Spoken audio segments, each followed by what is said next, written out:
Welcome to MKM home channel. இன்றைக்கி வீடியோவில் என்ன பார்க்குறோன்னா,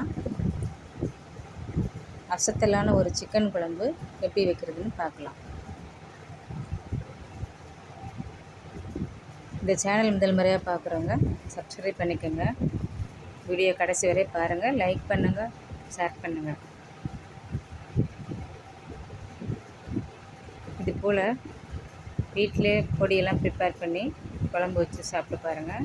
ரொம்ப டேஸ்ட்டு அருமையாக இருக்கும். 1/2 கிலோ சிக்கன் வாங்கிட்டு நல்லா வாஷ் பண்ணிவிட்டு வச்சுருக்கோம். பாருங்கள், ஈரல் தனியாக வச்சுருக்கோம். நம்ம வாங்கும் போதே கேட்டு வாங்கலாம், ஈரல் கேட்டால் தருவாங்க. இப்போ ட்ரை ரோஸ்ட்டு பண்ணுறதுக்கு மிளகு, சீரகம், 5-6 காஞ்ச மிளகாய், கருவேப்பிலை, கொஞ்சமாக தனியா, 5-6 முந்திரி பருப்பு வச்சுருக்கோம். அதையும் போட்டு எல்லாத்தையும் போட்டு மொத்தமாக வறுத்துக்கலாம்.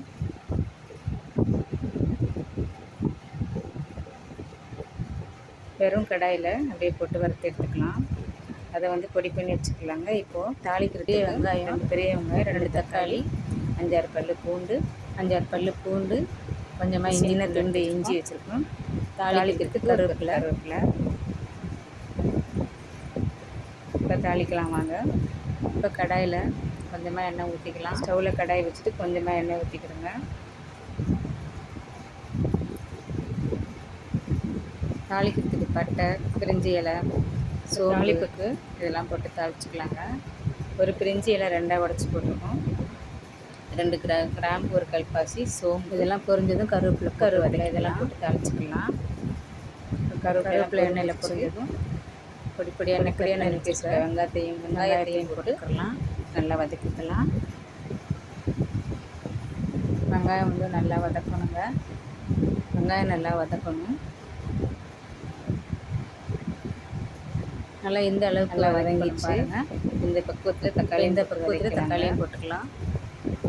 எப்போதுமே நம்ம சமையலில் நம்ம எதுவுமே பொருளுக்கு எந்தெந்த பொருளுக்கு எல்லாமே நம்ம எப்படி வதக்கத்தில் தான் நம்ம வதக்கிற பக்குவத்தில் தான் குழம்புல தக்காளி நல்லா வதங்கிடுச்சு. இப்போ இடித்து வச்சுருக்க தக்காளி இஞ்சி பூண்டு பேஸ்ட்டு போட்டுக்கலாம். இது நல்லா ஒரு பிரட்டி விட்டுக்கலாங்க. பச்சை வாசனை போகிற அளவுக்கு வதக்கினா போதும். இஞ்சி பூண்டு பேஸ்ட்டு பச்சை வாசனை போகிற அளவுக்கு வதக்கிடலாம். எந்த பக்குவத்தில் நம்ம வாஷ் பண்ணி வச்சுருக்கலாம். கறியும் போட்டு வதக்கிக்கலாம். அப்படியே கொட்டிடாமல் தண்ணி இல்லாமல் ஒன்று தண்ணி நல்லா வடிச்சுட்டு தான் வச்சுருக்கோம். இருந்தாலும் கொஞ்சம் கொஞ்சமாக கையில் ஈரலை நம்ம கறி பாதி அளவு வெந்து வரும்போது ஈரலை போட்டுக்கலாம்.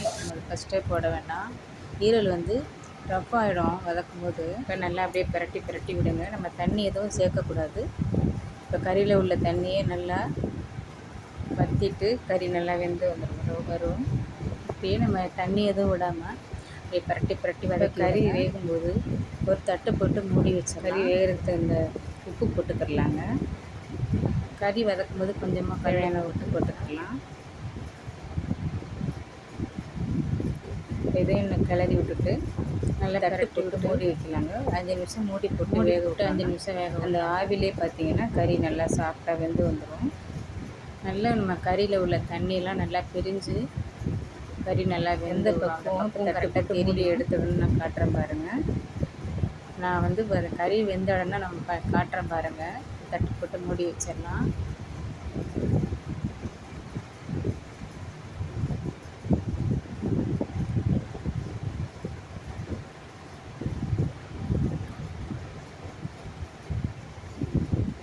போல் நம்ம தட்டு போட்டு மூடி வச்சோம்னா சீக்கிரமாக வெந்து வந்துடும்.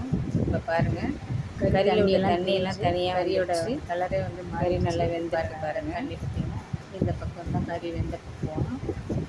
இந்த பக்கத்தில் ஈரலை போட்டு இப்போ ஈரல் இப்படி இப்போ இந்த பக்கம் ஈரல் போட்ட உடனே வெந்துடும்.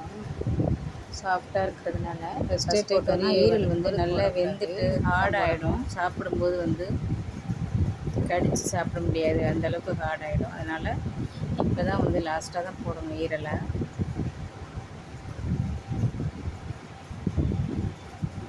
கறி நல்லா வதங்கிடுச்சு, நல்லா வெந்து வந்துச்சு. இந்த பக்கத்தில் மிளகாத்தூள்லாம் போட்டுக்கலாம்.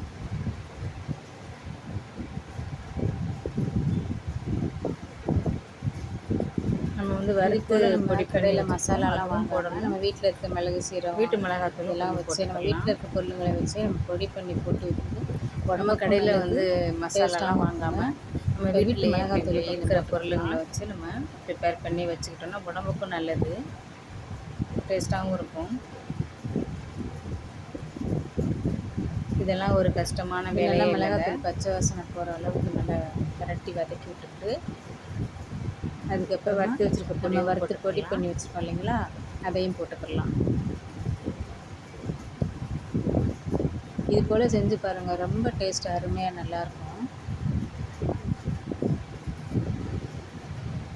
இப்போ நம்ம தண்ணி கொஞ்சமாக விட்டுக்கலாங்க.